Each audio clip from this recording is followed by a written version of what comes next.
j'aimerais vous présenter deux consoles que j'ai réussi à dénicher au vide-grenier de la Verpillière dimanche dernier. Je les ai pas achetées à 5, 6, 10 euros, 20 euros. J'ai quand même mis quelques billets pour les récupérer, mais ça reste tout de même une excellente affaire par rapport à la rareté de ces consoles et surtout qu'elles sont en boîte.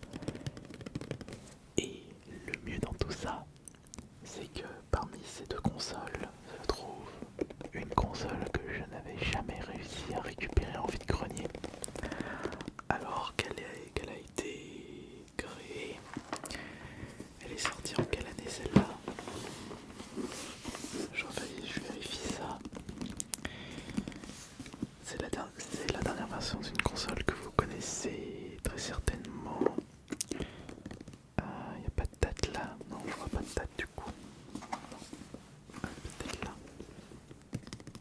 Non, il n'y a pas de date malheureusement. Bon, c'est pas grave. Donc, ce soir, je vais tout simplement vous relaxer avec la présentation de ces deux consoles, ainsi que les bruits relaxants des boutons, de la croix directionnelle et même du petit joystick présent dans l'une de ces deux consoles. Et n'oubliez pas, bien entendu, avant de commencer cette petite présentation, mettre votre plus beau pourboire ASMR, c'est-à-dire le petit like et juste un petit like. Ce serait vraiment cool parce que ça m'aide beaucoup. Alors, quelles sont ces fameuses consoles? Eh bien, sur votre droite, vous avez la Nintendo DSi, la troisième version de la Nintendo DS de couleur blanc.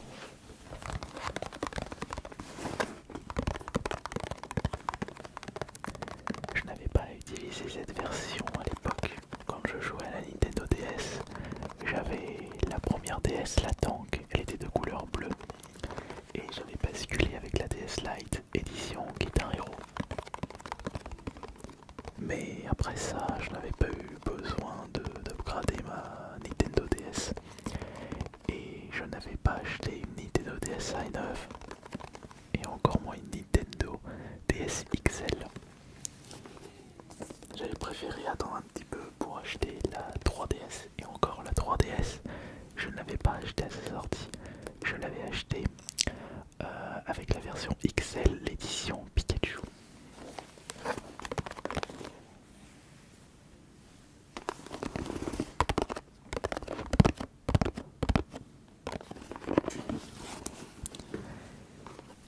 Et sur votre gauche, vous avez la dernière version de la PSP.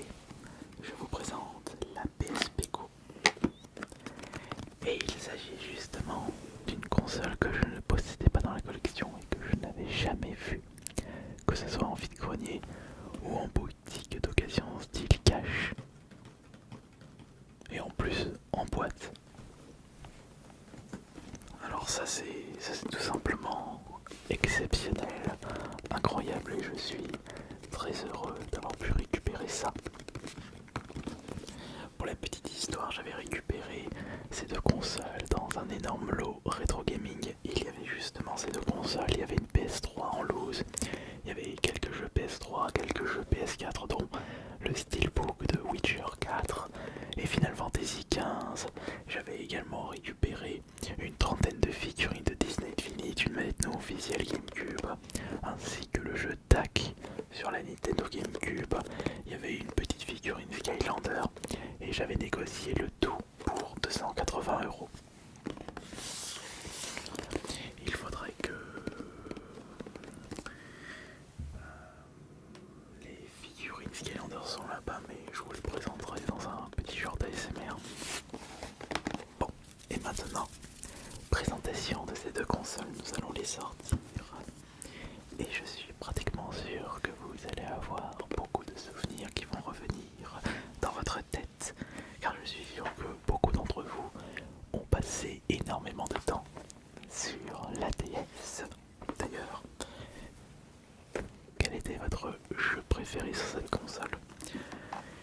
devais choisir mon jeu préféré sur la DS, moi, j'aime bien Trauma Center, Yayo Sutake, j'ai pas mal joué à Elite Beat Agent, mais mon jeu préféré c'est Advance Wars Dual Strike.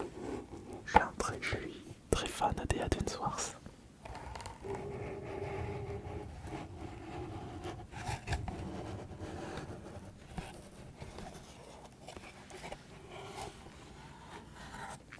Alors,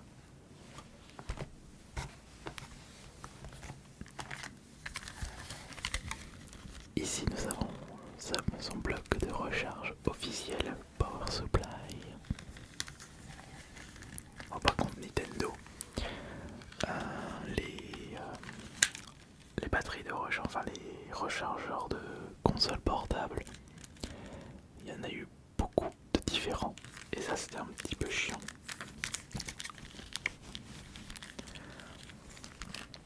Le plus rare en recharge, c'est celle de la Game Boy Micro, qui n'est pas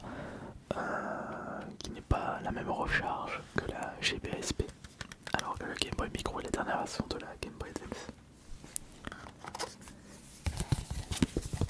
Qui se souvient du club Nintendo? J'avais pu récupérer de jolis petits objets parce que j'utilisais les points VIP de mes jeux GameCube pour récupérer des objets bonus.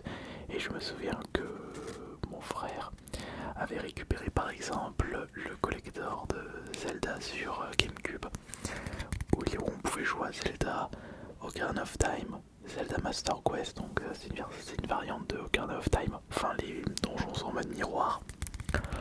Et il y avait le Zelda 1 et 2 et une démo de Wind Waker.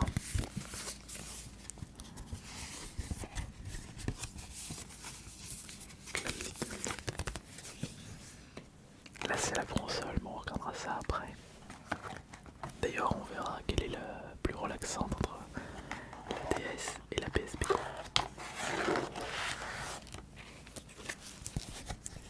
Et là les notices d'utilisation.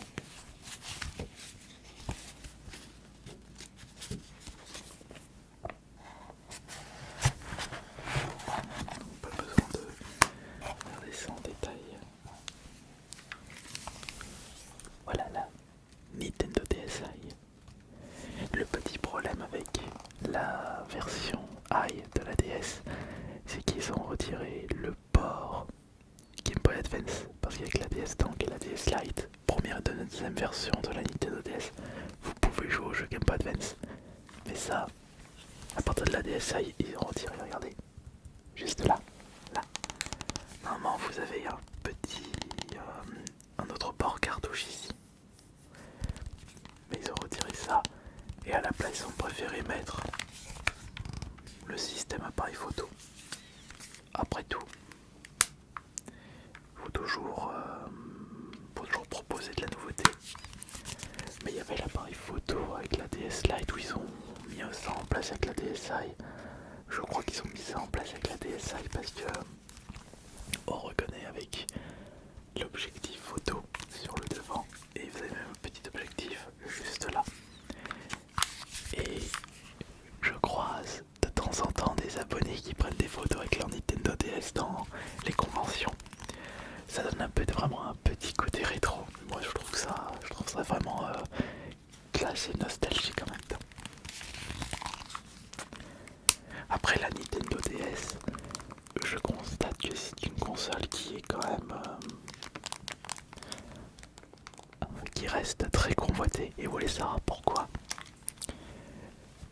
Émuler des jeux DS avec double écran, ça n'a pas du tout le même charme sur PC ou sur une console qui ne possède pas deux écrans.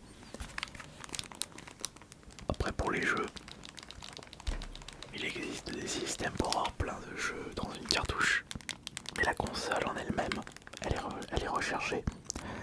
Aujourd'hui il faut compter pour une Nintendo DSi à peu près 60-70, si ce n'est pas 80 € la console seule. Alors en boîte, faut rajouter un petit billet. C'est vrai qu'en prenant du recul, la Nintendo DS elle est chouette comme console. Elle est très chouette. Mais finalement, j'ai pas passé beaucoup de temps sur Sally. Maintenant, passons à la plus intéressante, c'est la PSP Go. Alors, déjà, de votre côté, vous êtes team Nintendo DS ou team PSP, puisque les deux consoles étaient sorties à peu près en même temps. C'était la guerre entre la DS et la PSP. Mais finalement, c'est la DS qui a mieux marché par rapport à la PSP, mais la PSP a quand même réussi à trouver une place dans le cœur des joueurs. On avait vraiment le droit à des jeux totalement différents. On avait énormément d'exclusivité pour chacune des consoles et c'était très intéressant de posséder une DS et une PSP. Et donc là, vous avez une PSP Go. Et qu'est-ce que c'est la PSP Go? C'est la dernière version de la PSP qui malheureusement a totalement bidé parce que vous ne pouvez pas mettre vos jeux en version physique dans la console. C'est une version dématérielle sortie bien avant le Steam Deck, mais elle était trop en avance par rapport à son temps. Et comme elle a bidé, elle n'a pas été produite à beaucoup d'exemplaires. Et aujourd'hui, elle est très convoitée par les collectionneurs. Et surtout parce que pour pouvoir jouer aux jeux rétro gaming sur une console qui ne prend pas beaucoup de place, c'est le top du top. Mais laissez-moi vous la présenter en détail, bien sûr.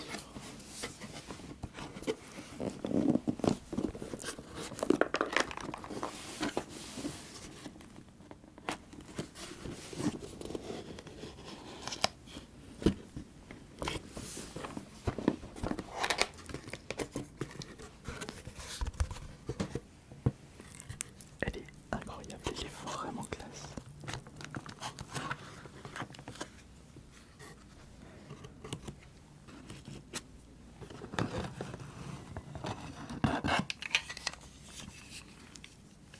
Sa petite recharge officielle.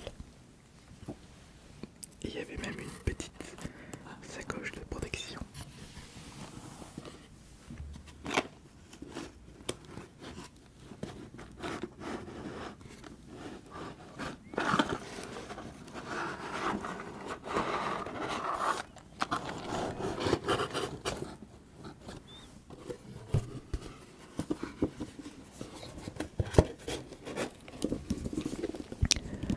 Le système PSP est le plus petit et le plus léger à ce jour, vos smallest lightest PSP yet. Oh que oui, c'est tout petit. Et c'est pour ça qu'elle est classe.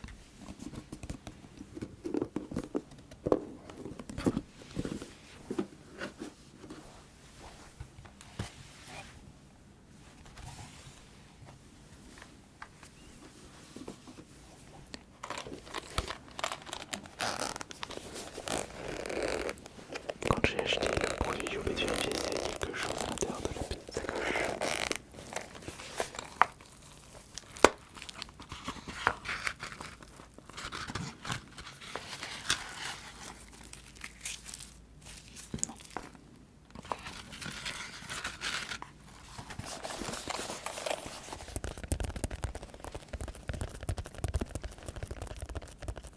Et comme d'habitude, moi je dis oui.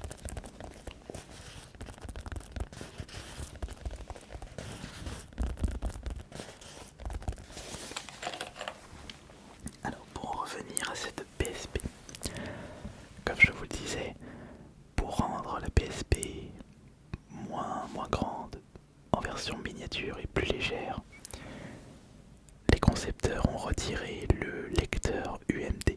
Donc c'est une console full dématérielle. Donc les jeux, vous ne pouvez que les acheter sur le store. Mais je sais qu'aujourd'hui, cette console malheureusement est devenue obsolète parce que je ne crois pas qu'on peut encore acheter des jeux pour sa PSP Go. Non, je crois pas. Non, pas du tout. Mais après, avec un petit schmilblick, vous pouvez très bien intégrer vos jeux PSP. Si au moins vous les possédez chez vous, bien entendu. Parce que moi j'aimerais bien jouer jouer à mes jeux PSP que je possède dans ma collection, mais directement sur ma PSP Go. Ça j'aimerais bien. Alors vous allez vous demander, mais au-dessus on a les boutons L et R.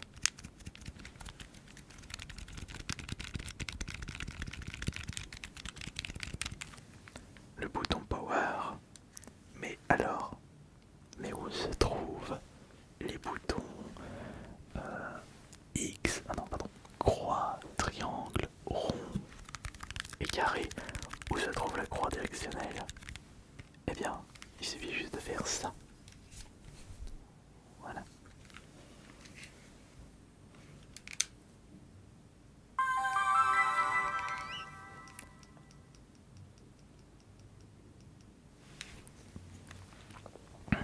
Et voilà. Et la PSP Go est prête à être utilisée par vos petits doigts.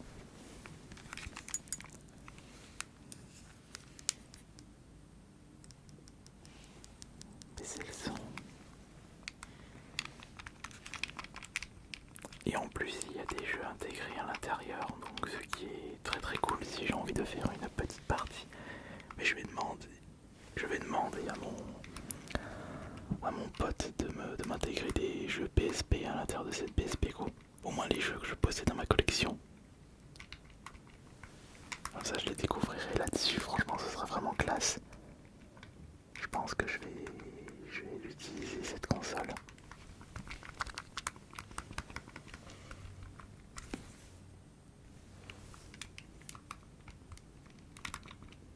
Mais quelle est la console la plus relaxante à manipuler entre la PSP Go et la Nintendo DS? Écoutons ça.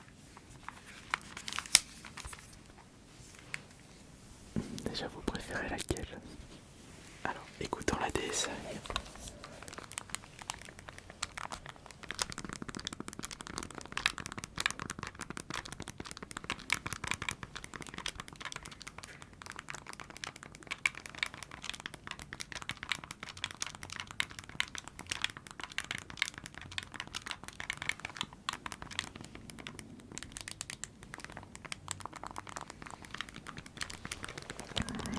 Je vois.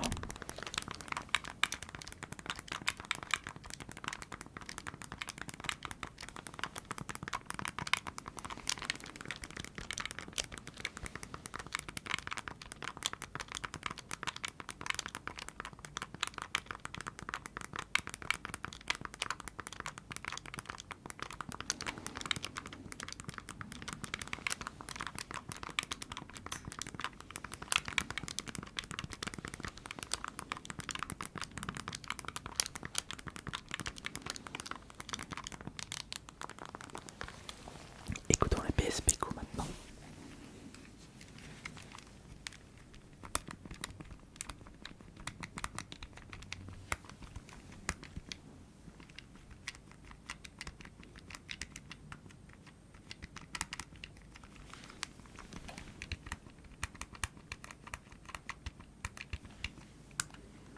Je vais profiter pour démarrer un petit jeu comme ça, vous allez pouvoir m'entendre.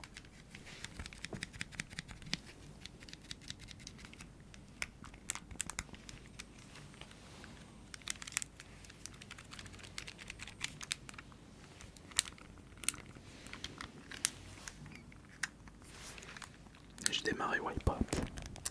Regardez ça.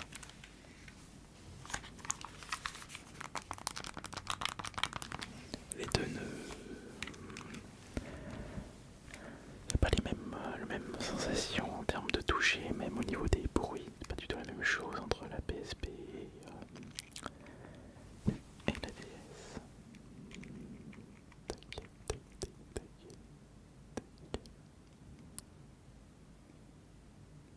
Hop là.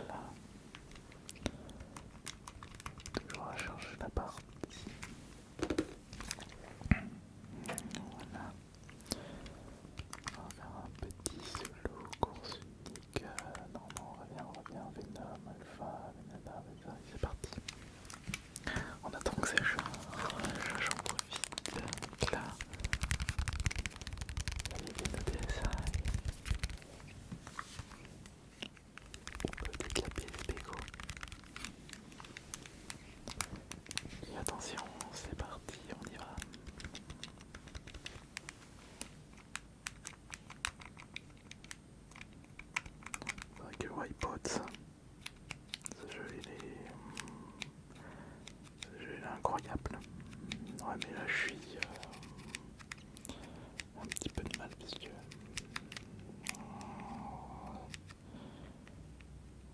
heureusement que c'est pas trop dur là aujourd'hui.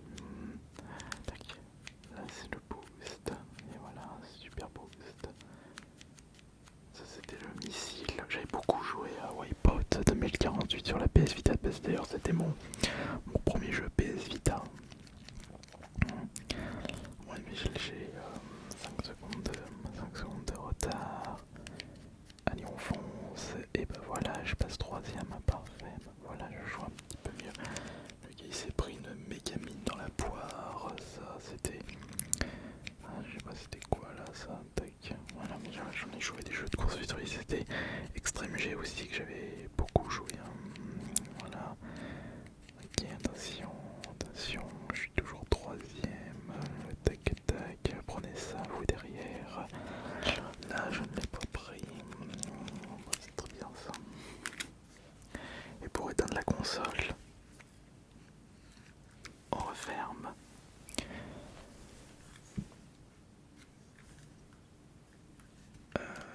Non. Voilà. C'est vrai que c'est un système vraiment classe. On va ranger ça maintenant.